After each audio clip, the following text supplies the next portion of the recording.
when you speak, I've seen this happen and I'm not surprised, but it just moves and touches me every time.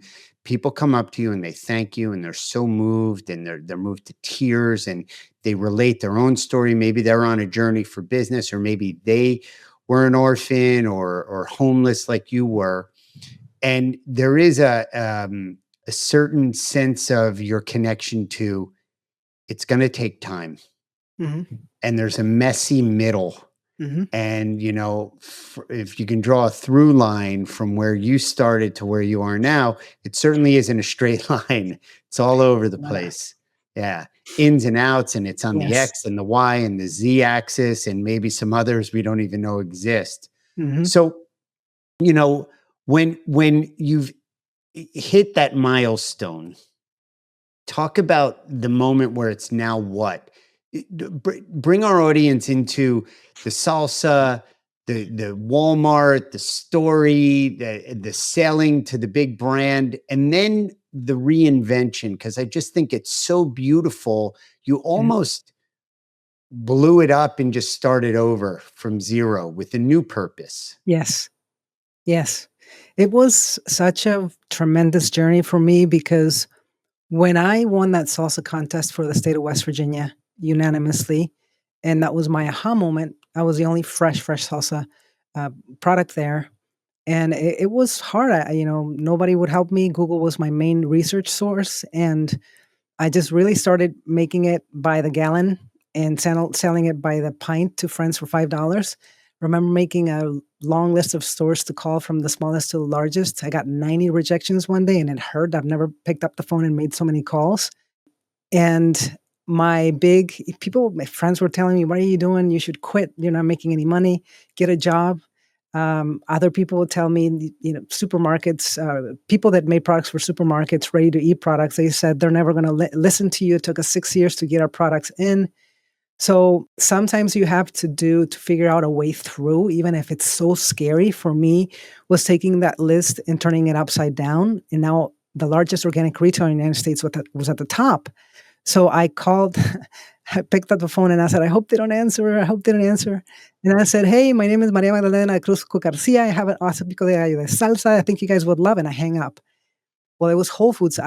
They called me the next day and they said, "We heard of you. When can you come?" They met 9 a.m. the next day in Mid-Atlantic in Maryland. And I was in West Virginia. So I said, "I'll be there." Went to the kitchen, made salsa, drove with my beer car. It took me like 8 hours to get there. Barely made it at 9 a.m. I remember distribution center was huge. And I was like, what am I getting myself into? I remember going into their offices. They opened the doors. I had my heels, my salsa boxes in my hand, and my chips on top. And I laid them on the table. They started to eat them. And at one point, Eric, which was the buyer, gets up and he says, "Oh my gosh, we want your products. When can we have them?" And I said, "Well, how much do you need?" And he said, "Well, your first order is going to be 10,000 pounds of salsa." And I about went in my pants, I'm telling you. And long story short, that year we went from making $12,000 to $1.9 million. And what happened, all the people that had said no started to call because now we were in Whole Foods.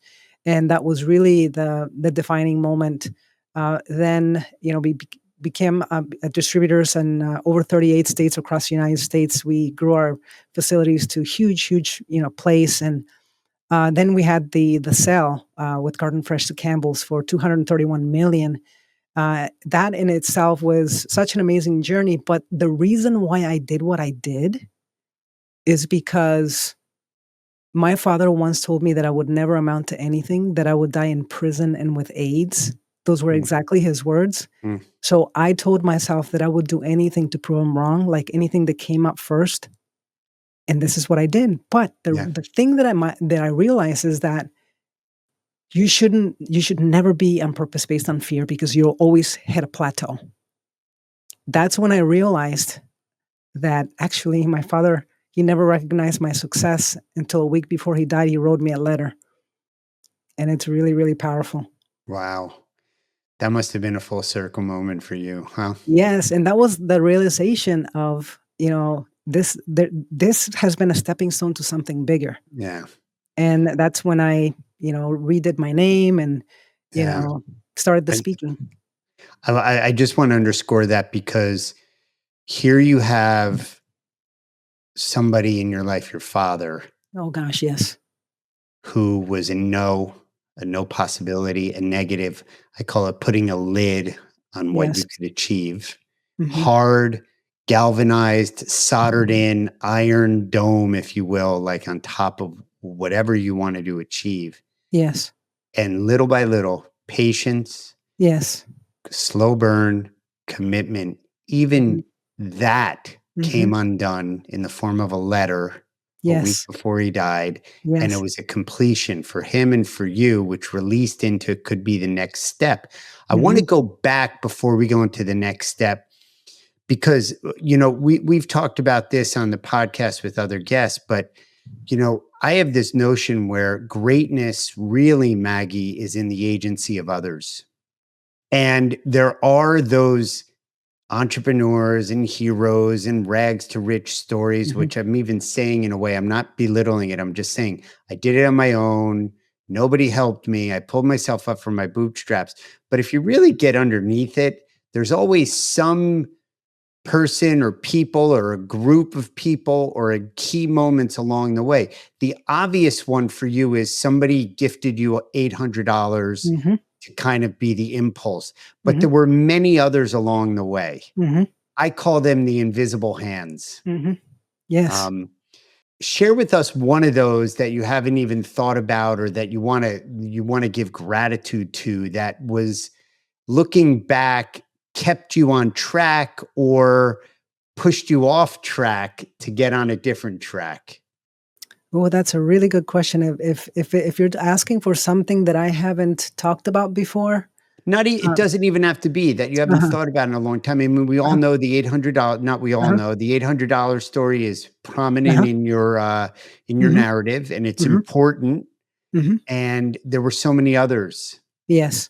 Yes. Well, I'd like to say that there is so much possibility. We are so much more powerful than we think and so much more powerful than we know. And what I'd like to say is that I remember people always asking me, "Hey, can I have your secret salsa recipe?" And I would say, "Well, I have to kill you first, right?" But what kept me on track was thinking the secret recipe of the secret recipe is you, is me. Mm, yeah. Because anybody can make salsa. So thinking about that and being able to use what's available to you, like, because I didn't have money, the resources that we have inside, the creativity, the passion, that want to stick to whatever it is that we need to achieve.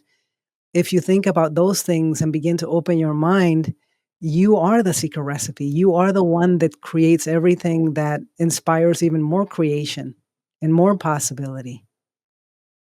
And you know what is a common theme, not just on this podcast and not just with keynote speakers, is some of the things that are either most shaming, most embarrassing, uh, most belittling, most humiliating end up being Uh-huh. the fuel, right? Yes. Whether it's a handicap somebody's born with, or a terrible accident where they lost limbs or Mhm, something like that, or mhm, I don't know, somebody created a terrible, a theft or something and came clean or whatever. And mhm, those are, as you talk, that's the mud mhm, from which we get formed. So mhm.